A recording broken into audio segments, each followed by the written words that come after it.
Muy buenas noches, estimados participantes. Vamos a dar inicio a esta microclase sobre el comportamiento de un circuito RC. Circuito RC, un condensador con una resistencia conectada en serie a una fuente de corriente continua.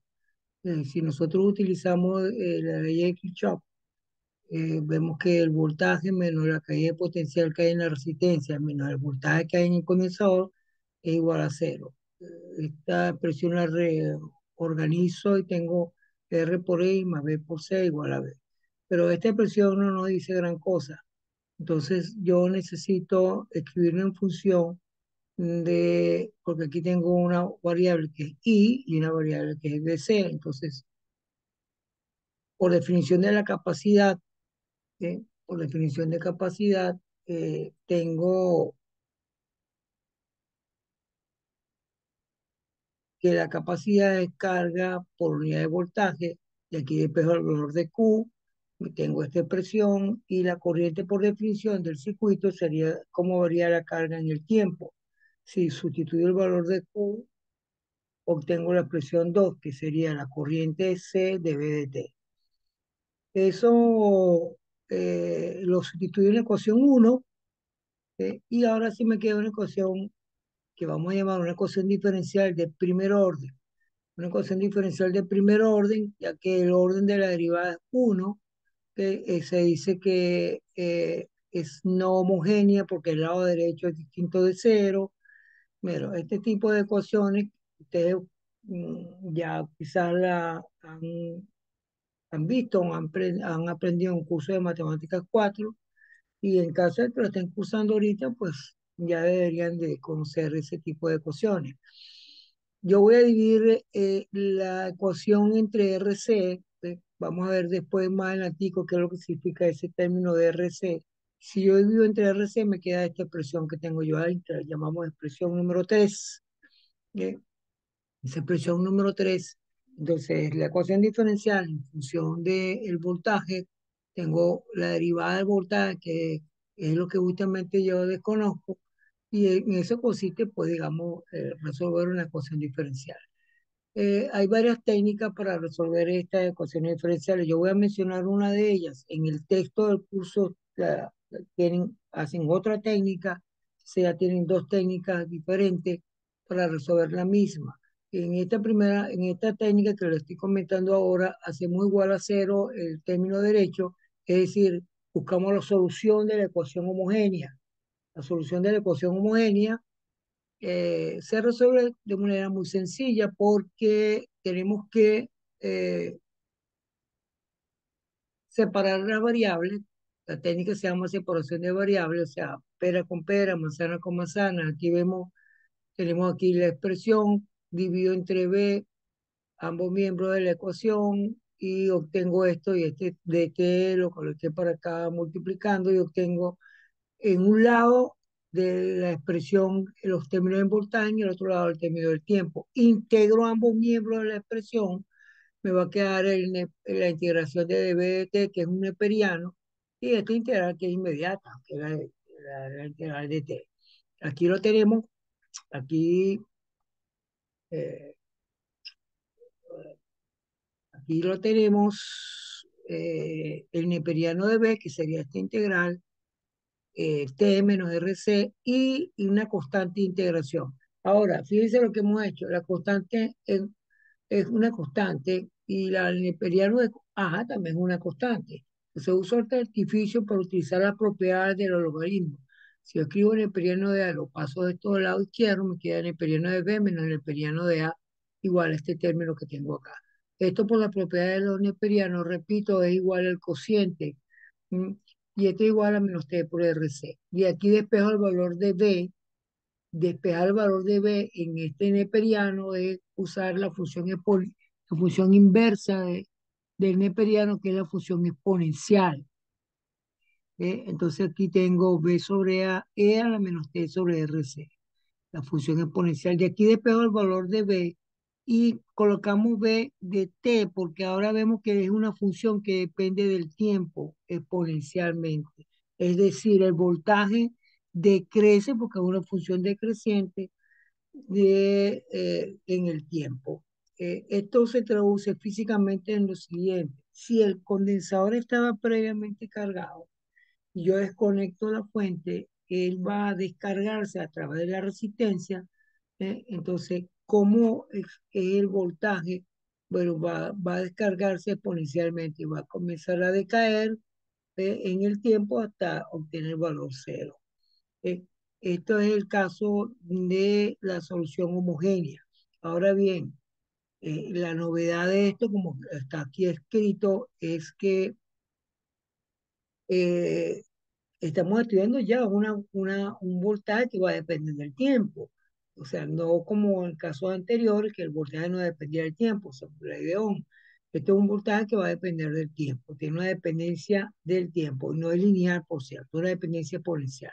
Ahora, la técnica para resolver la ecuación diferencial no homogénea es que esta solución homogénea, yo la constante la voy a poner a variar. Entonces, si la pongo a variar, voy a escribir ADT como una función del tiempo y voy a derivar ambos miembros. Voy a derivar de B y la derivada de B es la derivada de un producto de dos funciones, que es el requisito que ustedes tienen que saber. Yo supongo que ustedes saben la regla del producto. Igualmente aquí explico, la derivada de B de T es la derivada del primero por la derivada, por el segundo término sin derivar, más el primer término sin derivar por la derivada del segundo término, que sería la exponencial, que es ella misma, por su derivada interna. Esa expresión 6 la sustituyo en la ecuación original 5 y obtengo esto que tenemos acá. Entonces, la técnica me va a simplificar. Aparentemente se ve traumática, pero es relativamente sencilla. Este término menos RC por A se cancela con este y finalmente me queda de A de T, o sea, cómo varía la constante, que ya no es constante, repito, eh, y después de aquí el valor de A integrando ambos miembros, para conocer el valor de A, por supuesto, de esa función, y al integrar me va a quedar la integral de la exponencial es ella misma, la primitiva que viene siendo este valor. Si yo derivo esto, me va a quedar esto que tengo yo acá, más la constante, una constante de integración. Esa constante de integración la vamos a evaluar. Entonces voy a sustituir el valor de A, esta es la ecuación 5 que era la solución homogénea. Sustituyo el valor de A, este término lo sustituyo acá y me queda al final esta expresión. Sin embargo, todavía no tengo el problema resuelto porque tengo que conocer cuánto vale K, esa segunda constante. Y esa constante K la voy a conocer con las condiciones iniciales para T igual a cero, el voltaje para T igual a cero es igual a cero. Entonces, sustituyo estas condiciones iniciales. Estas condiciones iniciales son fundamentales en la resolución de ecuaciones diferenciales, también se le llama condiciones de contorno. Esto quiere decir que para t igual a cero, el condensador estaba descargado, en otras palabras. Entonces, con lo sustituyo b de cero, que es cero, e elevado a la cero es uno por definición, esto es uno y me queda e más k. De aquí deduzco que k vale menos e, lo sustituyo al final y obtengo esta expresión. El voltaje en el condensador, en el circuito, viene siendo e por este factor exponencial y su respectiva gráfica lo tenemos acá. Esa gráfica se aprendió a hacer en un curso de matemáticas 1, estudiando la derivada, los puntos críticos, los puntos donde la función crece y decrece, etcétera, ¿no? Y uno obtiene una función de este tipo, tiene una asíntota, que es la línea punteada en rojo, que tiene una asíntota en la escala del tiempo, pues aquí tengo un, dos, tres, etcétera, en segundos. ¿No? Esa sería, digamos, el- la gráfica de la función, ¿ok? La gráfica de esa función. Fíjense que esto lo vamos a llamar un tau, ¿eh? El tau es lo que vamos a llamar de ahora en adelante constante de tiempo, que es el producto de R por C. ¿Sí? El producto de R por C. Eso tiene unidades de segundo. Fíjense, vamos a ponerlo en práctica en una situación, problema similar al ejercicio 6 que tienen que hacer en la tarea. Tengo el voltaje en 20 voltios, una resistencia de 4 ohms y un condensador de 10 microfaradios. Eso me da, entonces yo lo primero que tengo que hacer es calcular la constante de tiempo. Dijimos ahorita que la constante de tiempo es el producto de R por C, lo vamos a llamar, lo vamos a anotar con este simbolito que se llama tau. ¿Ok? Entonces, tau es, esto es una constante de tiempo. Sería 4 por 10 a la menos 6, porque son microfaradios. Esto me da 40 por 10 a la menos 6 segundo, que equivale a 40 microsegundos. Esa sería la constante de tiempo de ese circuito. Entonces, yo puedo jugar con los valores de R6 y con eso cambio la constante de tiempo. ¿Mm? Eh, bueno, si yo sustituyo, si yo quiero conocer la corriente a través de ese circuito, yo divido el voltaje entre R, porque la corriente es el voltaje sobre la resistencia. Aquí lo tengo, ¿sí? Entonces me va a quedar que la corriente del circuito es una dependencia matemática análoga a la del voltaje. O sea, la corriente en el circuito comienza a crecer exponencialmente hasta un valor asintótico que es el E sobre R, que es una corriente inicial. La corriente de la descarga, usando la expresión que ya se dedujo anteriormente, yo tomo la derivada del voltaje, aquí lo tenemos, y obtengo esta expresión que sería la corriente del circuito en la descarga, es decir, la corriente decae exponencialmente también. Bueno, con eso vamos a calcular los valores de voltaje en cada uno de los casos. Por ejemplo, para 40 microsegundos corresponde a un tau. ¿Sí? Entonces, en vez de estar sustituyendo aquí R por C, el valor de R con C y todo este rollo, más fastidioso y engorroso, yo lo que hago es R por C, lo llamo y lo ya estoy llamando tau.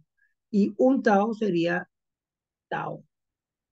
Se simplificó tau entre tau, me queda E a la menos 1.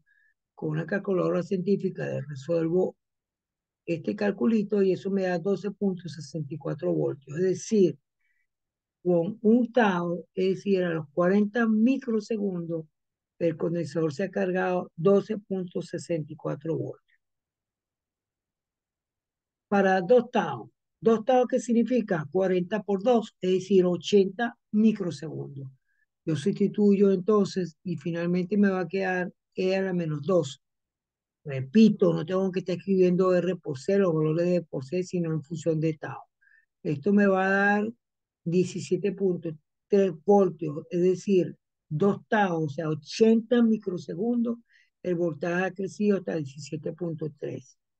3 tau corresponde entonces a E a la menos 3 y eso me da 19 voltios, o sea, ya me estoy acercando al valor límite que es el valor de la fuente externa, que son 20 voltios. Para 4 tau y para 5 tau tengo 19,86. Si yo sigo calculando para 6, para 8, para 9 tau, tendré 19,9, etcétera, ¿no? Entonces me estoy acercando asintóticamente al valor de la fuente externa, que en este caso es 20 voltios. Bueno, eso es el estudio de un circuito RC, eh, de un circuito RC que tiene pues diversas aplicaciones. ¿Eh? Aquí tenemos otra vez la gráfica del mismo. Fíjense, una de las tantas aplicaciones que tiene un circuito RC es, por ejemplo, un marcapaso.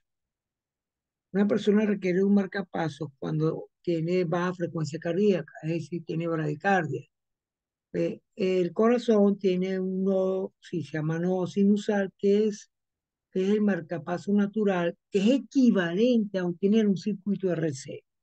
¿Qué es lo que ocurre? Que en algunas personas ese, ese marcapaso natural o ese circuito RC se tiene problemas y hay que sustituirlo.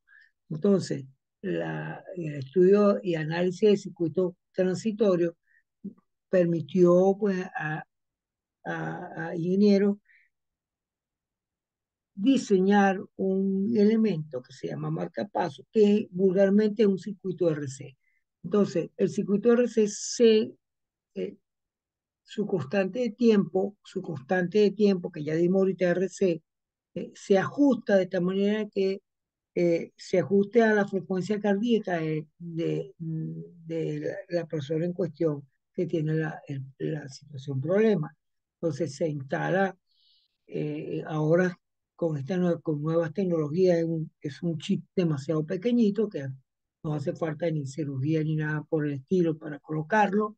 Y bueno, se le da larga vida a las personas que tienen el problema cardíaco. Pero eso y hay otros sinfín de situaciones donde se aplican los circuitos RC. Esos circuitos, digamos que son circuitos transientes. Un circuito transiente, para terminar, tiene una primera fase transiente, ¿ve? Transitoria, y finalmente va alcanzando la estabilidad, el caso estable cuando llega a los 20 voltios, como el caso del ejemplo anterior. Bueno, espero que les sirva eh, esta pequeña microclase y con esto me despido y saludo a todos.